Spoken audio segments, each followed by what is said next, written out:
India wants to ban gasoline and diesel vehicles. Anything internal combustion, India is proposing they are banned. This is a great idea. This is a brilliant idea. The most polluted cities in the world for air quality are in India. And once China held that title, China has completely changed. The air quality in Shanghai and Beijing, the difference is remarkable. Talk to anyone who went there. I went there 15 years ago, I went there recently, and it's a transformation you would not have believed. India wants to do the same thing. Hello, my friends. Welcome to the channel. I'm Sam Evans. You're watching the Electric Viking. The world's most populous country has proposed a ban on gas cars. Now, they're going to start with luxury gas cars to begin with. So India's Supreme Court has proposed a gradual ban on luxury combustion cars. The idea is to accelerate electrification without hurting mass market buyers at the beginning.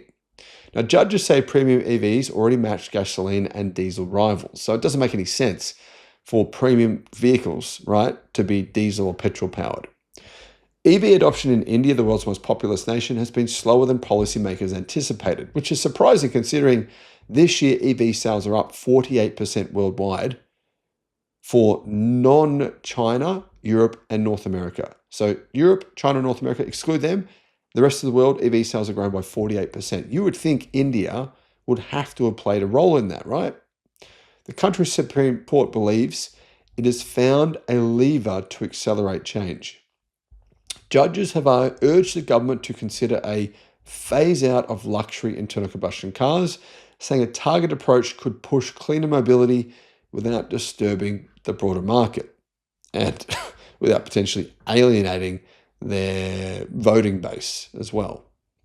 The bench suggests that withdrawing luxury and premium models with combustion engines, including hybrids and plug-in hybrids, anything with any kind of engine whatsoever, will act as a test case for a measured phased transition toward electric mobility. I think India is kind of seeing what China is doing and going, well, we need to be doing that too. According to Autocar India, EVs account for around 12% of sales in the premium segment, far higher than the 2 to 3% share seen among mass market models. So the idea is the luxury ban, right, on ICE could spark an EV shift.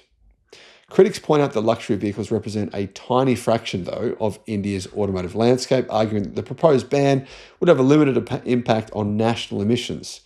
Others blame the weak scrappage policy for the country's aging fleet of cars and LCVs, which poses a far bigger pollution problem. It's true, the pollution from India's car fleet right now and their motorbikes, and it's terrible. Others point instead to the weak vehicle scrappage framework, which leaves aging cars, and some of the cars on Indian streets are truly ancient, and light commercial vehicles on the road far beyond their real lifespan, an issue that poses a large pollution challenge because those vehicles do not have any kind of pollution filters, right? They have basically no catalytic converters on them, and they are really bad. I mean, if you breathe that air in, you're literally causing yourself accelerated cancer. Anyway, the court maintains that an EV-only requirement for high-end models would send a clear signal without harming affordability for the masses and disrupting the nation's new car market. Now, guys, I have a solution to this that India would work perfectly for India. If India was wanting a solution, it could get one very quickly. But first, India Today reports that Justice Kant noted that car makers already offer a range of premium electric models matching the comfort and performance of their combustion counterparts.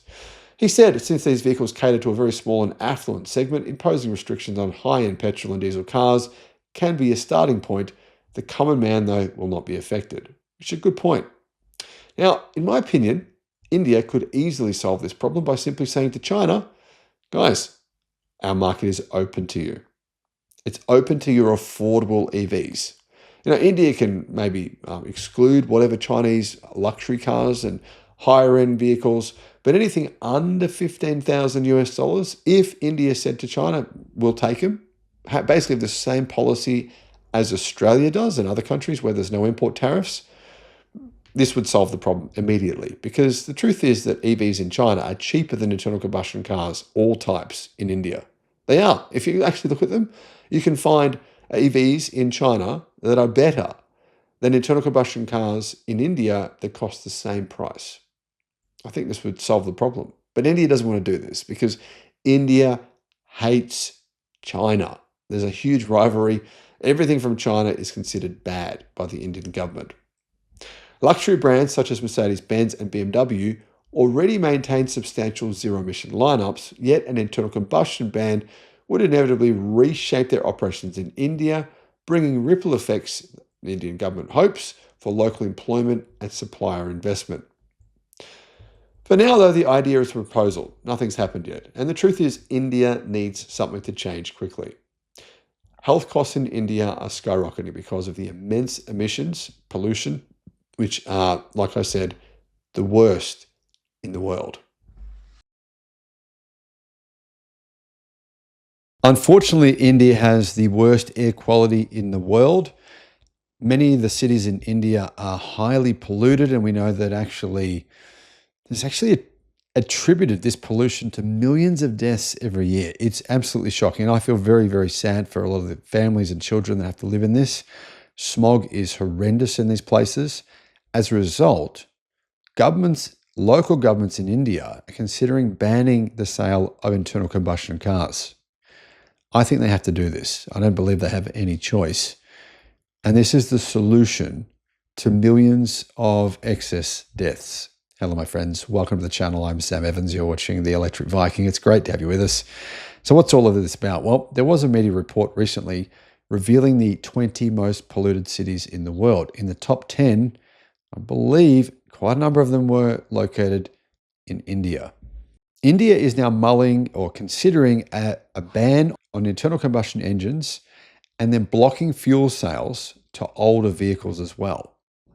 In a bid to combat crippling air pollution in the capital city in India, Indian lawmakers have talked about a plan to phase out gas and diesel combustion vehicles by 2035. This would cause a huge shift in the global car landscape. By 2035, in fact, by 2030, internal combustion will be completely dead in China. And I believe it'll happen much sooner than that. I believe it'll happen by the end of 2027. There won't be any more internal combustion engine vehicles being sold in China. By 2035, I believe there won't be any hybrids being sold in China either. That means the world's largest car market of around 32 million cars, in fact, that's about 38% of the entire global car market, won't be selling internal combustion cars anymore. Now, if India follows suit, then that will have a huge change. Now, we're now looking at like a third of the world's population banning or getting rid of the sales of internal combustion cars. Europe is doing the same thing. Europe is saying 2035, no more cars that aren't electric. That's the second largest car market in the world. So if we put Europe together with India and China, well, I mean, that's like 60% of the world's car market. And that will mean that automakers, particularly Japanese and German ones, and possibly American as well, that rely on making money from internal combustion engine car sales are going to do what exactly? Well, no one knows. It's a total mystery. I don't think they even know themselves what they're going to do because they don't profit off electric cars and they may not be able to. Long considered one of the world's most polluted capital cities, Indian capital Delhi is taking huge steps to cut back pollution with a gas and diesel engine ban coming soon.